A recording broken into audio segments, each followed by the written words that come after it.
Hello, my name is Sarah Jones and this is my presentation on Unit 19, Human Immunity. During this presentation, I will be looking at the following: non-specific defences against disease, looking at the first and second lines of defence with examples; specific immunity by looking at the third line of defence; self-recognition and tolerance and organ rejection; two specific immune system disorders; and lastly, I'll be looking at natural and artificial immunity, their benefits, and the impact of herd immunity.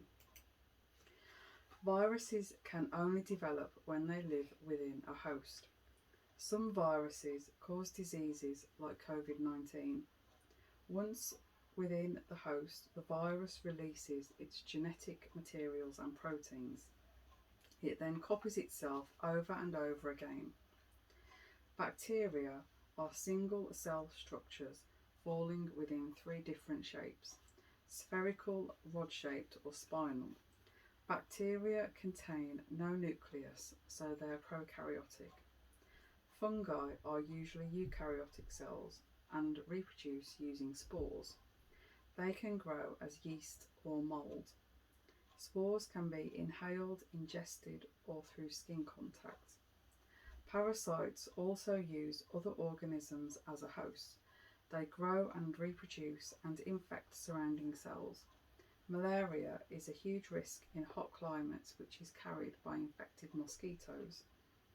A diagnosis can be gained from blood tests. There are a number of conditions caused by pathogens. Viral diseases include the common cold, flu, meningitis, and chickenpox. Bacterial infections include strep throat, UTIs, TB, and cellulitis. Fungal infections include thrush, ringworm, athlete's foot, and yeast infections. Parasitic diseases include malaria, toxoplasmosis, and intestinal worms. Diseases can be passed on either direct or indirect. A few examples are: person-to-person contact can spread infectious diseases through touch, or STDs through an exchange of body fluids. Sneezing can spread droplets to people nearby, which they then inhale.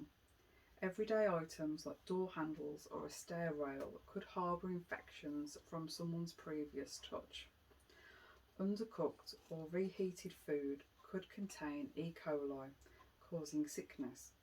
Lastly, insect bites from mosquitoes, fleas, or ticks can transfer infections into a person that is then used as a host.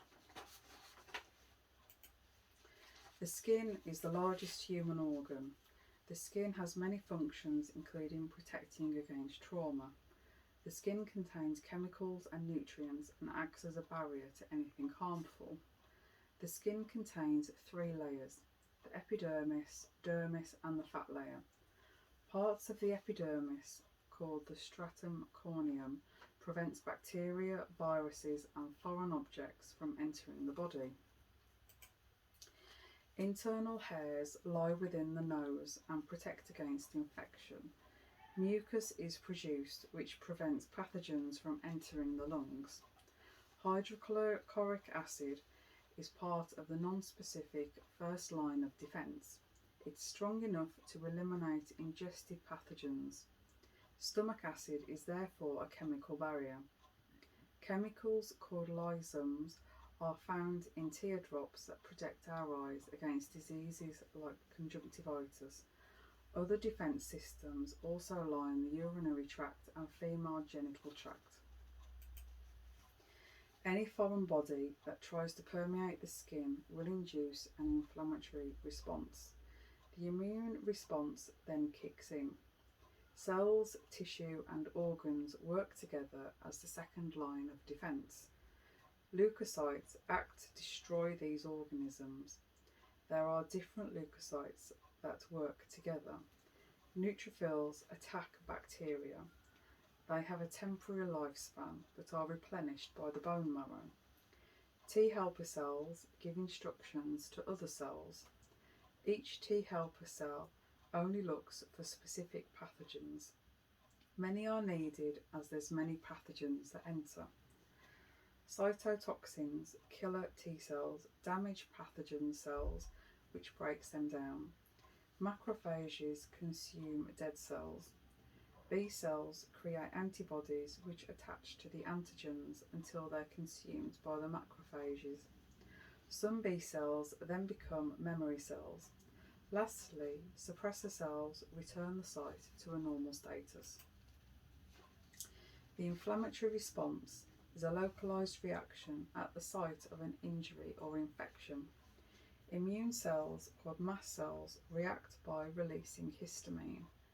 This causes widening of the blood vessels, which increases blood flow.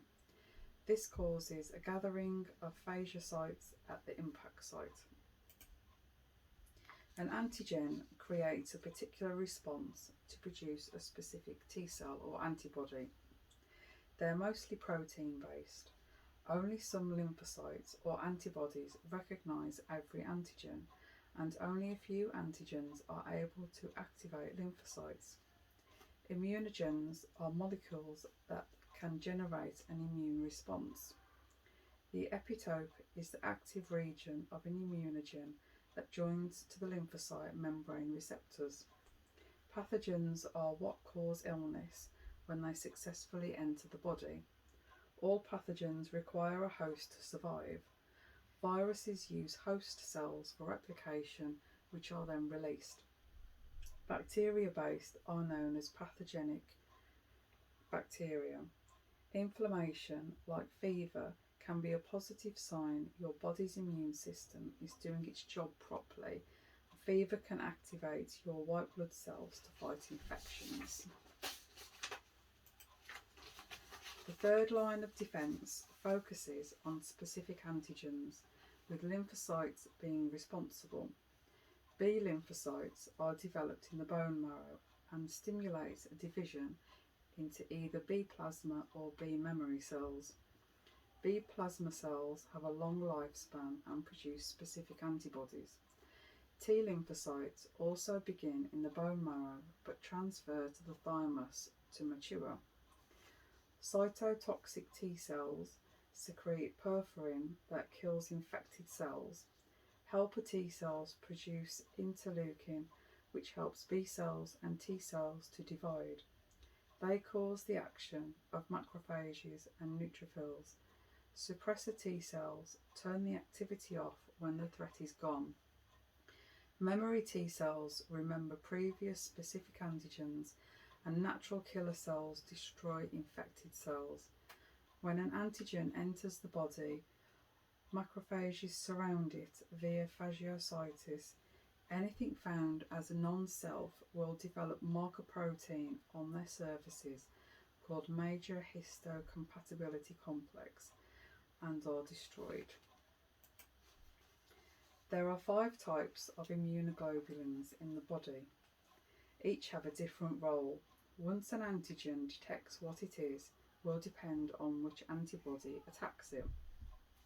IgA is the most prevalent and found in the digestive tract and respiratory system. It works as a neutralizer. IgG is found in plasma on the surface of B cells.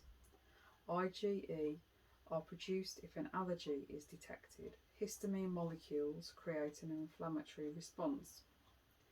IgG fights against toxins, viruses and bacteria, and IgM plays a role in immunity regulation and tolerance. The adaptive immune system is activated when the innate immune defense system is bypassed by pathogens. The term self is referred to as cells that belong in the body. Any recognized as non-self pathogens are then targeted and attacked with the adaptive immune system, remembering the pathogen in the future. When someone receives a transplanted organ, the immune system will automatically see the organ as foreign because it won't be 100% match. To avoid the immune system rejection, doctors will try to use a match as close as possible. Only identical twins would have a possible identical match.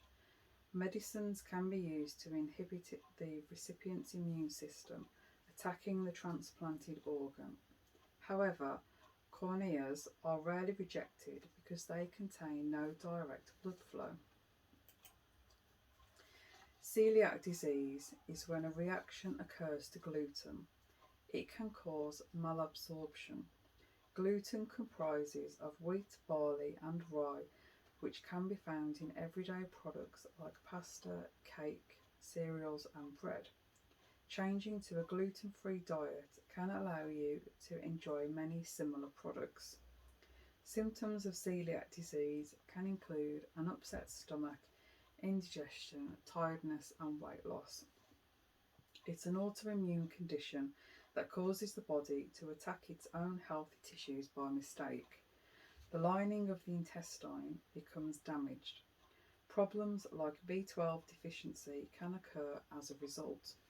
Celiac disease can start at any age and currently affects 1 in 100 people in the UK. Charities like Celiac UK can offer help and resources to help support people. Type 1 diabetes occurs when your body doesn't supply enough insulin, which controls the levels of glucose.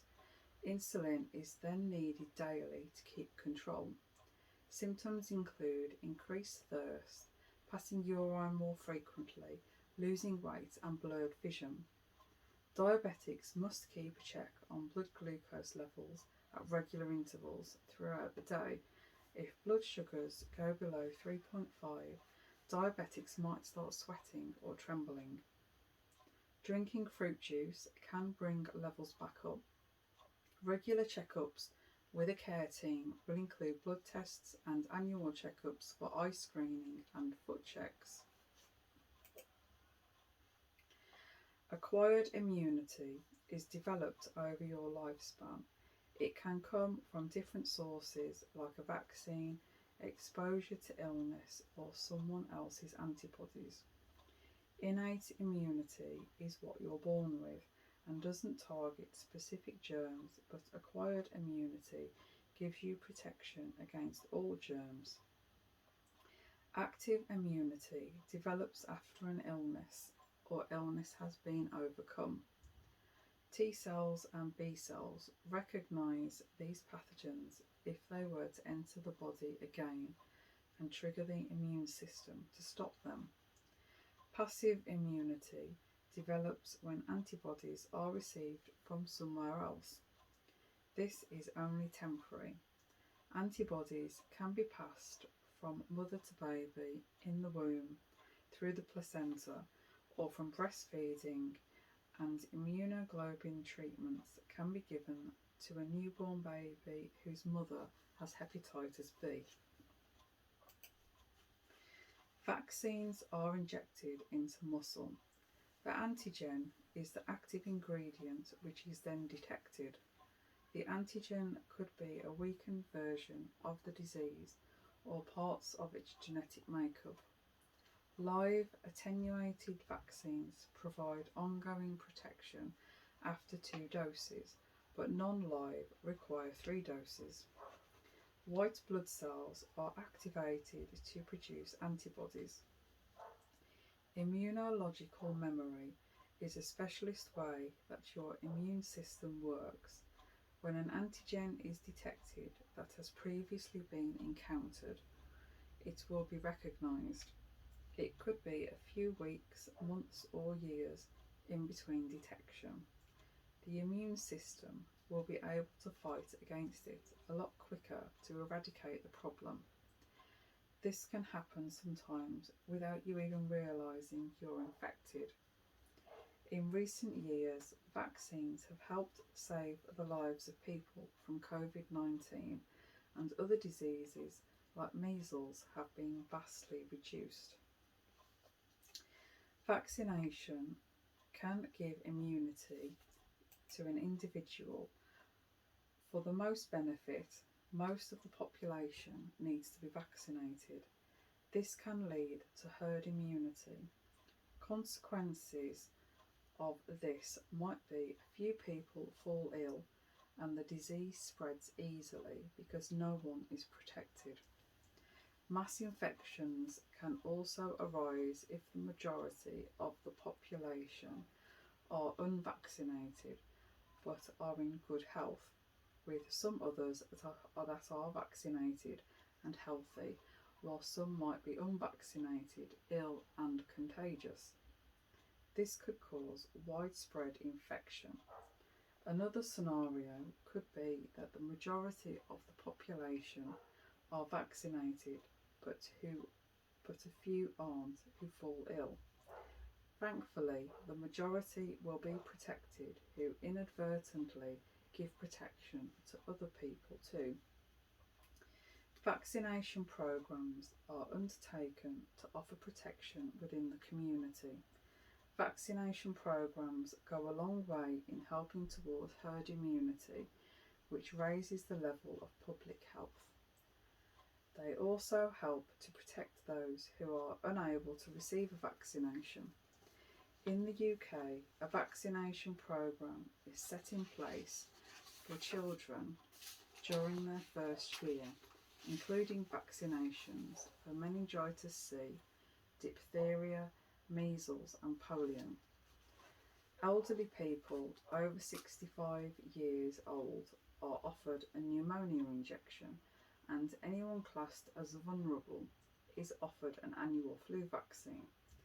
Vaccination programs have successfully led to the eradication of smallpox. Factors affecting vaccine uptake. Some parents have actively chosen not to allow their child to be vaccinated, or only allow certain ones. The most common vaccine to be refused is the MMR, measles, mumps and rubella. Parents are being influenced by lifestyle, general health, beliefs about diseases and their understanding of the risks. Parents often feel they need more information which is not always available. Parents are concerned with side effects of the vaccines and uphold their rights to refusal, as the vaccines are advisory and not mandatory. Thank you for watching my presentation.